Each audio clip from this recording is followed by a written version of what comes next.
Today we're going to look at 3 videos with disturbing backstories. But before we get into the video, if you like listening to strange and shocking true stories, give the like button a thumbs up so I know what kind of content you'd like to see. And don't forget to subscribe and turn on the notifications so you never miss another mystery. Now sit back and relax and let's get into the video.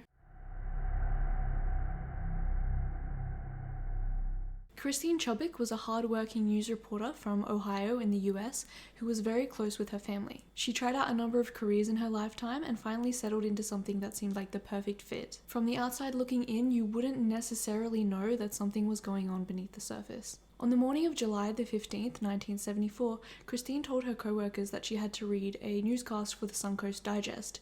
This confused them because this is something that she'd never done before. Christine covered 3 national stories in the first 8 minutes of her broadcast, and then she started talking about a shooting that happened at a local restaurant the day before. While she was talking, the film reel ended up jamming and it wasn't able to function, so she just shrugged this off and continued by saying, "In keeping with the WXLT practice of presenting the most immediate and complete reports of local blood and guts news, TV40 presents what is believed to be a television first, live, in color, and exclusive coverage of an attempted suicide." And with that, she pulled out a gun, put it behind her ear, and shot herself on live TV. Blood and Guts News, TV40 presents what is believed to be a television first, in living color, exclusive coverage of an attempted suicide. She violently fell forward and the news director quickly faded the screen to black before running a movie. Some television viewers actually called the police and even the news station to ask if this was some kind of joke. After the shooting, the director found the papers that Christine was reading off while she was doing her broadcast, and not only did this have her plans for the morning, including the shooting, but also what to tell people after the shooting, and also why she did what she did. The director then said that, based on her letter, the crux of the situation was that she was a 29-year-old girl who wanted to be married and wasn't. She was rushed to the hospital but was unfortunately pronounced dead 14 hours later. As it turns out, Christine had been suffering from depression for a long time now, and she was very vocal about this with her family, and she'd even attempted previously a suicide. Christine's focus on her lack of intimate relationships is believed to be the driving force for her depression. Her mother even later summarized that her suicide was simply because the lack of fulfillment from her personal life. She had brought up that she was a 29-year-old virgin and was said to be putting herself down constantly, and also had a lot of trouble with social settings and interacting with people. She often rejected compliments as well and just saw herself as generally undateable. She also had to have an operation a year before her suicide where they removed one of her ovaries, and she was told that if she didn't have children within the next 2 to 3 years, it's likely that she would never be able to conceive. This whole ordeal left Christine's family feeling very shocked, and they just weren't able to fathom how things could have turned out the way that they did. There is a recording of the broadcast where she committed suicide, and one of her family members have this, although he said that he never watched it and he isn't planning on watching it. The following is a video of Christine before she took her own life in the newsroom. Really, the end of the line of Sarasota County, which Northport is, what are the needs of your community now? Ali and Anna Abdulaban were a young couple who lived with their 5-year-old daughter in their San Diego high-rise apartment. If you're on TikTok, you may have seen some of Ali's content, as he has almost 1 million followers under the name Gin Kid. You try mercenary work? Might suit you.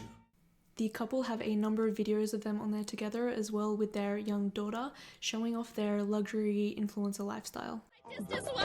Don't you like it when these diamonds look like one else like you, and I don't think I ever will. I'm not saying that because it's cliche. I'm saying that because no one's ever moved me the way that you do. It seemed from the outside that they were living the social influencer dream, going to nice restaurants, staying at nice places, being just in general a happy family. Although this would all very quickly come crashing down. In September of 2020, Anna had called the police to report that her husband, Ali, had pushed her in front of her daughter, which resulted in injury. Following this, she wanted to file a restraining order against him and then file for divorce. The couple's problems had reached a boiling point, and Anna asked Ali to move out because she couldn't handle his jealous and controlling behavior.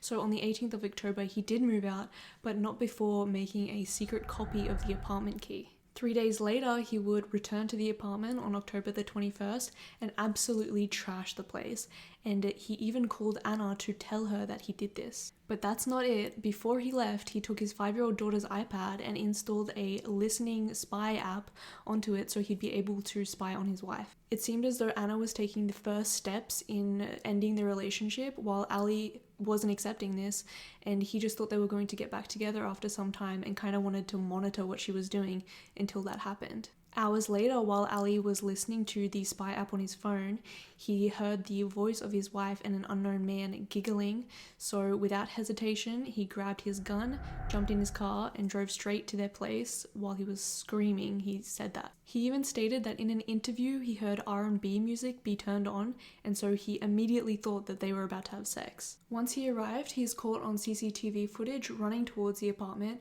and then we can hear 6 loud shots. Anna, who was only 29 at the time, and her friend Rayburn Barron were both shot at point-blank range in the head. Afterwards, he called his mother and confessed the whole thing, saying that he killed the pair after he accused Anna of cheating, and then he left the scene. He's seen on CCTV footage again, leaving. Then he went to pick up his daughter from school, and whilst they were driving around, he told her that he hurt Mummy. Then he called the police and they came and arrested him. He would also confess to police, but later on he would deny any confessions whatsoever. When he was asked how this could have happened, he said that moving to San Diego and their lifestyle choices were what caused the failures in their marriage. In an interview he did that his public defender advised him not to do, he stated, "My goal was just to try and get a hold of my family. It was slipping through my fingers. I'm the loser here. I lost." Like I was on the passenger seat of my own body. Everybody, my apartment, my life, in the house that my daughter sleeps in, on the furniture that I put together. How do you expect a man to feel? Happy? Well, I guess that's the end of my marriage. No! The cousin of the TikTok star, who even had dinner with the couple just days before this all happened, said that he believes Ali's obsession and inability to control his wife is what led to the killings. Her social life flourished when she moved to San Diego, and I think he became extremely jealous of that. Extremely jealous and furious because his wife was going out with friends and he wasn't involved, and he wanted to control her. He wanted to know what she was doing every time of the day. He was in denial about it. He thought they were going to get back together. To actually being murdered, I don't think she ever saw this coming. He's all about the high life. He wants to be on his high horse. He talks over people. He interrupts people when he walks into groups. Talks about, "Do you have me on Instagram? I have a blue check on mine. Do you know who I am?" Ali was charged with 2 counts of first-degree murder, and surprisingly, he pleaded not guilty, even with the mountains of evidence against him. He's also being held without bail as he's seen to be a danger to his daughter and in general the community. Not long before the killings, the couple uploaded the following video to TikTok, and lots of people have commented that it just really highlights how unrealistic and untrue social media can be.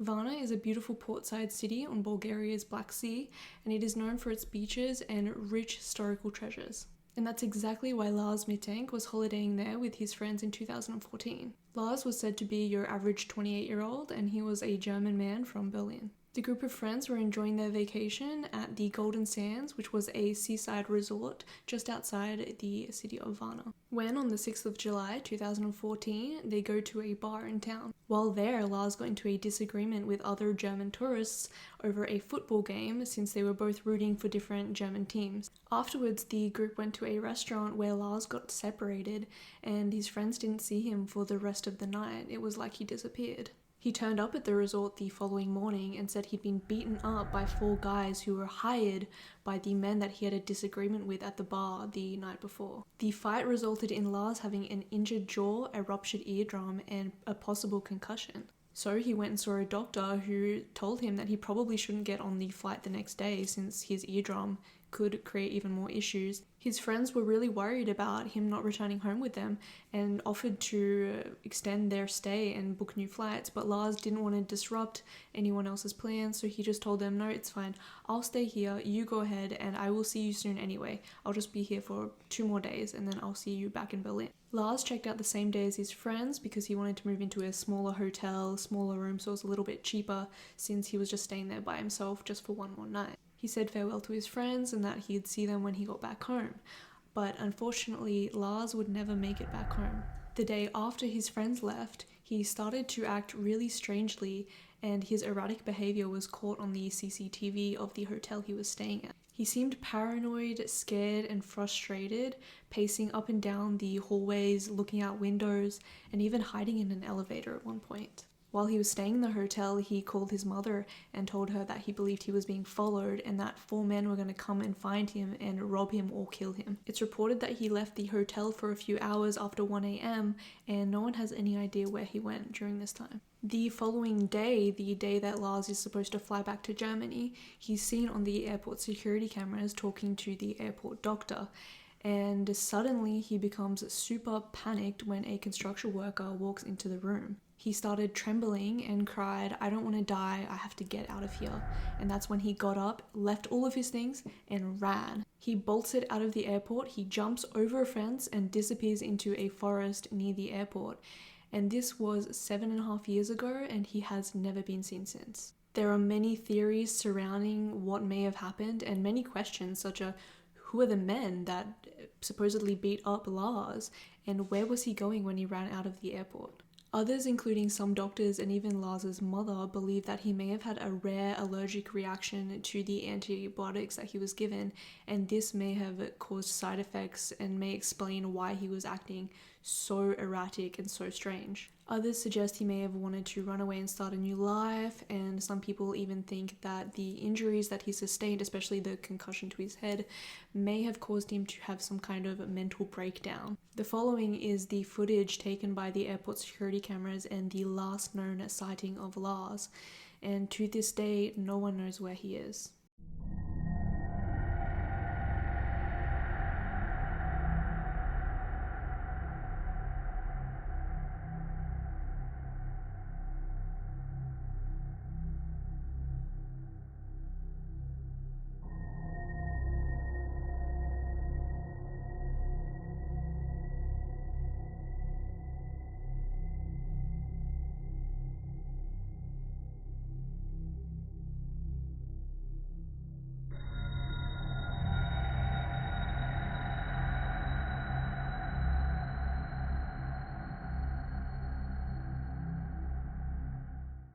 And that's it, we've reached the end of the video. If you're the first to find the clue in today's video, let me know below by putting the timestamp and I'll pin your comment.